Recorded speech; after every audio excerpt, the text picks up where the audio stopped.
اللون تركواز كالعادة، خليط من الأخضر والأزرق، وضفت عليه البنفسجي والأبيض.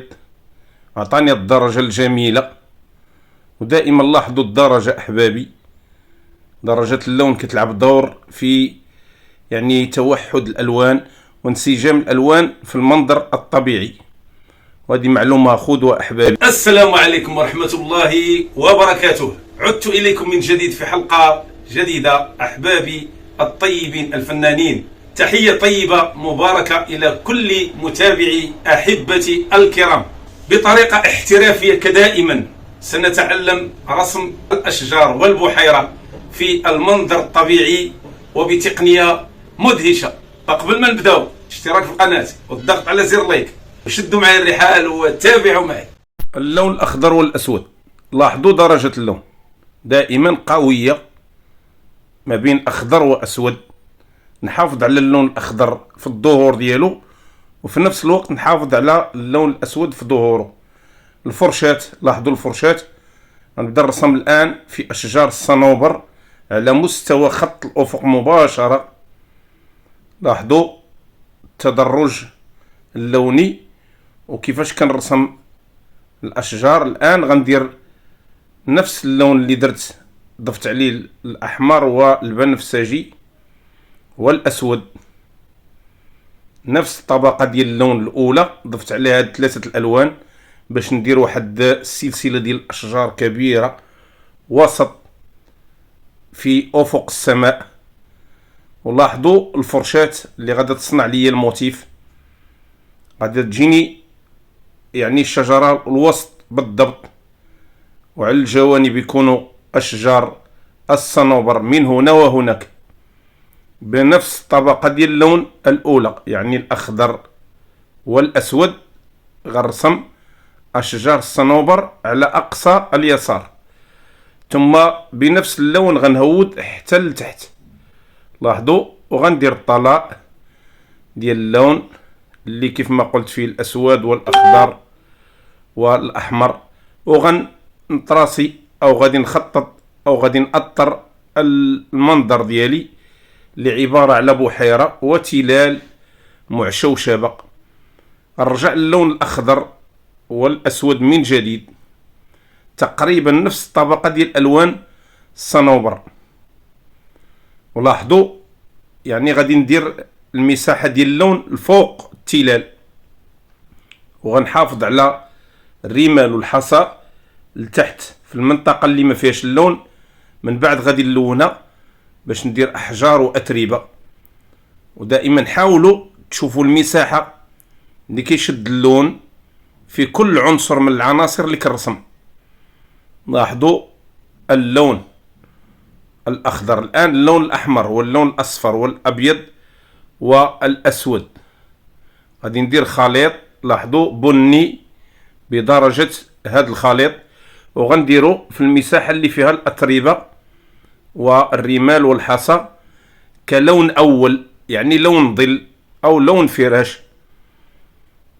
كنحاول كل منطقة وكل زاوية نلونها بما يليق بها من اللون باش نباشر ألوان الضوء من بعد بطريقة سهلة وبسيطة. الآن اللون الأسود والبنفسجي والأخضر، وضفت عليه حتى الأحمر باش يكون تنعكاس، لأن هذا اللون كاين في ديك المنطقة اللي كتشوفوا فيها أحبابي. وغنلون البحيرة، غنعطيها الطلاء ديال اللون ونعممو في البحيرة، ونباشر ما بعد نباشر ألوان الإضاءة. لاحظوا الطلاء بطريقة سلسة وسهلة وبكل بساطة. الزوايا ما كنخليش شي لون أبيض يبان، باش يبان الطلاء قوي وتبان ألوان الفراش قوية كذلك. ولاحظوا درجة اللون تميل إلى الأسود. الأخضر الآن بيستاش الفستقي. غنبدا الآن نبدا ندعم في ألوان الإضاءة مرحلة بمرحلة. غنبدا بأشجار الصنوبر على أقصى اليمين. لاحظوا الفرشاة كندير ضربات على اليمين وكندخل اللون، ولكن ديما المساحة ديال اللون ديال الظل تبقى تبان. كذلك بالنسبة لأشجار الصنوبر على أقصى اليسار بنفس طبقة اللون الفستقي. لاحظوا كندخل به شيئا ما تحت، ثم نبدأ الآن في الأشجار وأوراق الأشجار في الشجرة أو في السلسلة ديال الأشجار الكبيرة. لاحظوا الفرشاة ولاحظوا ضربات الفرشاة وكيفاش غنوزع لون الإضاءة في هذه المساحة. لاحظوا درجة اللون، حاولت نغير اللون، ضفت الأبيض وضفت الأسود يعني الرمادي وحتى شيء من الأصفر، القليل من الأصفر، باش ندير دعامة للون في الأول، ثم من بعد نبدأ نوزع في الألوان وننوع في الألوان كيف ما غتشوفوا. لاحظوا ضربات الفرشاة وكيفاش كنوزع الإضاءة في الأشجار. الآن ضفت اللون البني والأحمر وغادي نوزعو في مساحة، ونمشي للجانب الأيسر نضيف كذلك البنفسجي والأسود على نفس الطبقة ديال اللون. لاحظوا الآن التوزيع ديال الألوان وطريقة التوزيع والمساحة اللي درت فيها الإضاءة. لتحت غادي نرسم الآن جذوع أشجار باللون الأسود والبنفسجي والأحمر، إلا أنني دائما كنعطي للون الأسود قوة في ألوان الظل كيف ما كتشوفوا الآن. وغنملأ الجذوع ديال الأشجار الطويلة العريضة اللي غتعطيني مساحة هنا، وغنجيب خليط من الأصفر والأبيض والبنفسجي والأسود وغندير خليط منهم يعطيني البني، ونبدأ في الإضاءة الآن في الجوانب. لاحظوا بني بنكهة البنفسجي والأحمر، وكندير الإضاءة على الجوانب، الجانب الأيمن من كل جذع.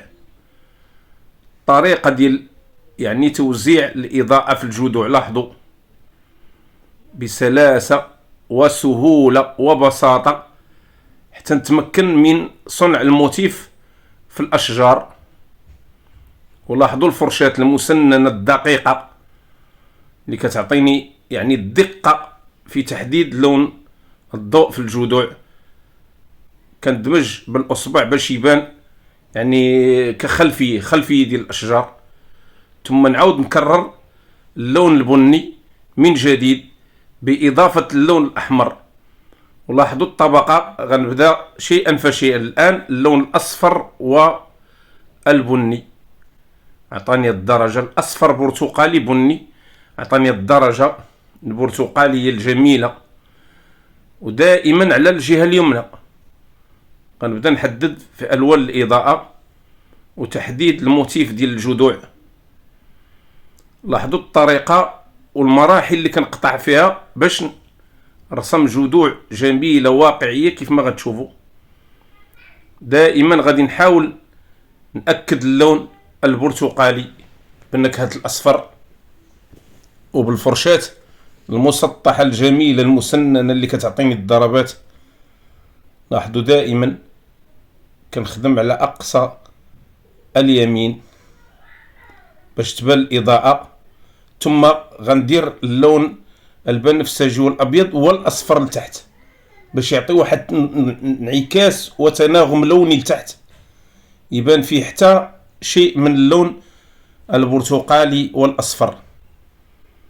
لاحظوا دائما أحبابي الطريقة ديال العمل طريقة سهلة بسيطة. الآن البني فيه البرتقالي وفيه الأصفر وفيه البنفسجي وشيء من الأسود. غنحاول ندير واحد يعني لسعات بهذا اللون لأنه انعكاس ديال ألوان إضاءة من الأشجار ومن الجذوع. الآن اللون الأصفر أصفر حامضي، لاحظوا درجة ديال اللون. غنزيد نأكد اللون على الجانب الأيمن دائما باش نحظى بقوة اللون، وبالتالي نبدأ نشكل في البعد الثلاثي للجذع ويبدأ يبان يعني الجذع مدور. الآن طبقة أخرى من الأصفر، اللون الحامضي، يعني بإضافة اللون الأبيض.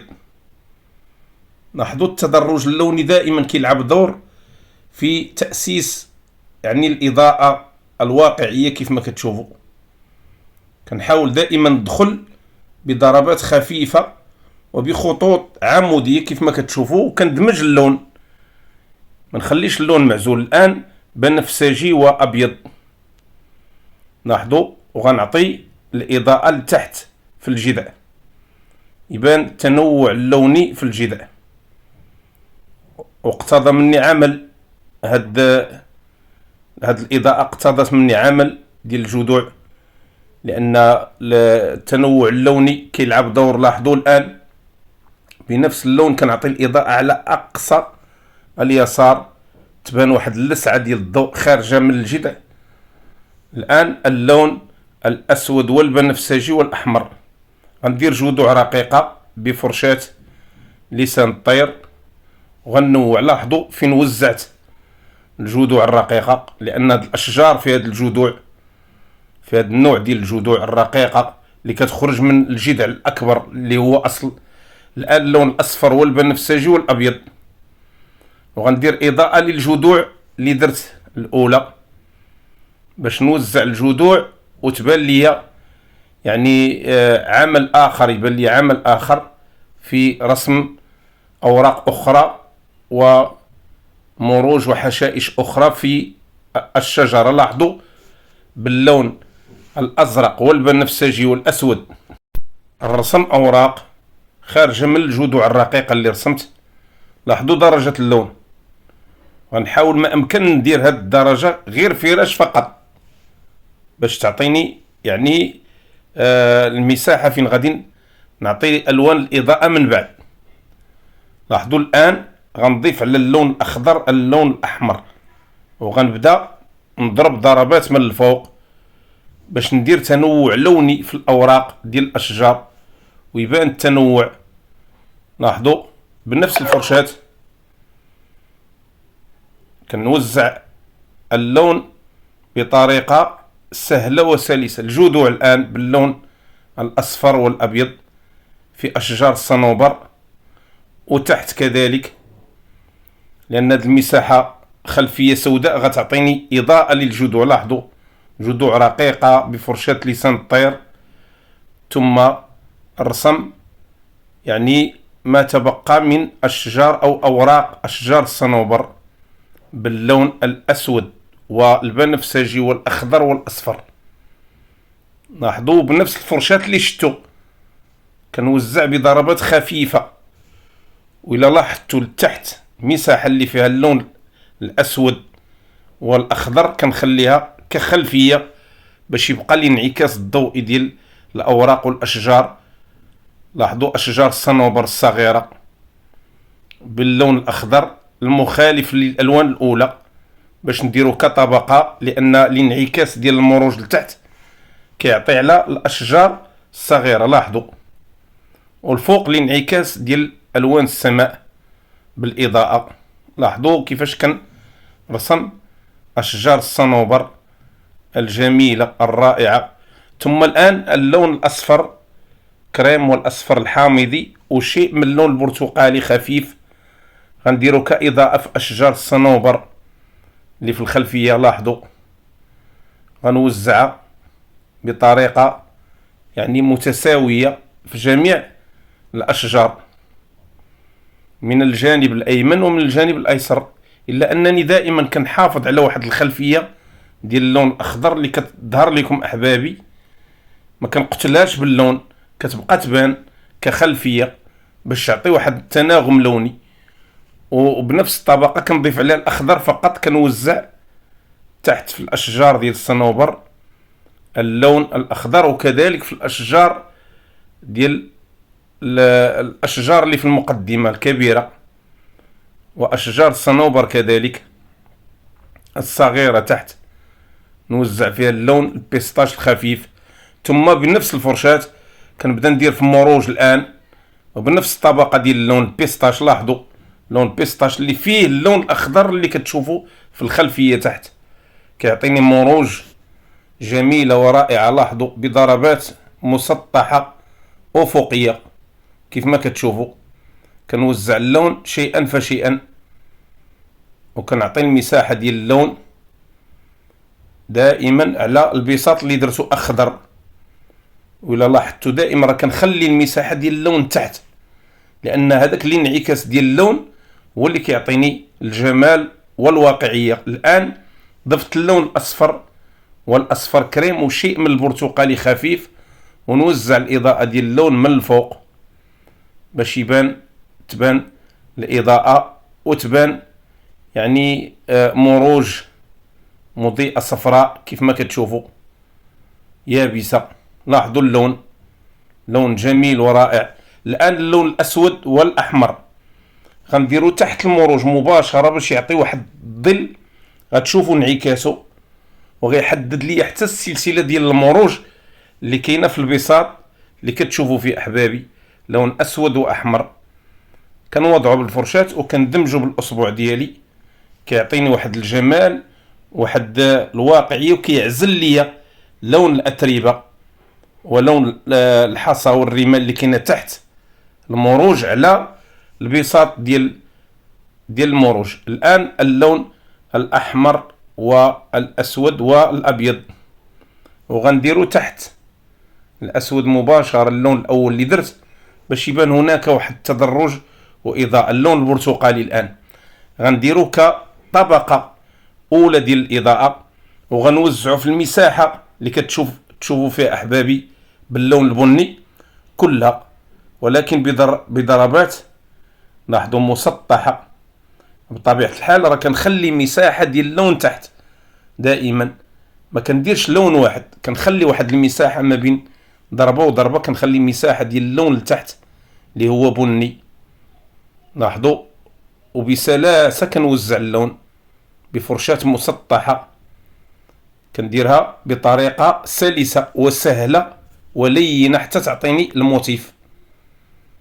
لاحظوا اللون البرتقالي جميل رائع، ويمكن لي نتوقف في هذا اللون، ولكن أنا أرى بأن هذا اللون لا يناسب المنظر، لأن هناك لون يجب أن يكون في هذه المنطقة باش يعطي تناغم، اللي هو الأصفر والأبيض كيف ما غتشوفوا، وفيه إضافة للون البرتقالي هو هذا اللون. وغنبدا نوزع فيه بنفس الطريقة اللي درت في الأول ويعطيني المساحة. وكذلك غادي نحدد هذا اللون ونحافظ على اللون لتحت، يعني يبان ما نقتلش اللون كامل بنفس اللون. غادي نوزع اللون الأصفر والأبيض فوق البرتقالي ونحافظ على لتحت، يعني شيئا ما من بضع مناطق وبضع زوايا اللي غادي تعطيني كذلك تناغم لوني.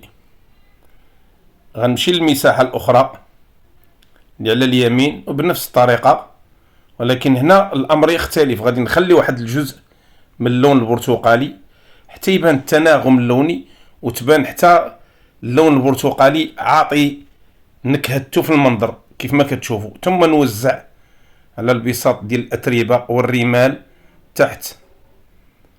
لاحظوا ونبدا الآن في الانعكاس الضوئي باللون البرتقالي والبني. لاحظوا الضربات ديال الفرشاة العمودية، وكنجيب فرشاة مبللة ونحاول نزيد باللون تحت، لأن الماء كيعطي مساحة للون. كنجر اللون باش يبان الانعكاس الضوئي وتبان الألوان منسجمة مع لون الأرضية الأسود. هذه بحيرة كيف ما كتشوفوا أحبابي، وبهذه الطريقة ديال الانعكاس كتبان البحيرة على شكلها الواقعي كيف ما كتشوفوا. بالضربات ديال الفرشاة نعطي للون مساحة، نحاول نضرب ضربات عمودية وأفقية حتى يبان واحد الرفلي في المياه يعطي انعكاس الألوان. ثم نكمل ما تبقى من اللون في المساحة. لاحظوا دائما بنفس الضربات، واللون الأبيض والأزرق والأخضر والأصفر والبرتقالي في هاد الخطوط ديال الانعكاس اللي غندير الآن غتبين لي اللون ديال المياه وشكل المياه الحقيقي بخطوط أفقية عريضة. لاحظوا، وبهكذا نكون انتهيت المنظر ديالي أحبابي. أحبابي فلا كنتمنى من الله تكونوا استفدتوا من الدرس. ما تنساوش دائما الاشتراك والضغط على زر لايك. السلام عليكم ورحمة الله وبركاته.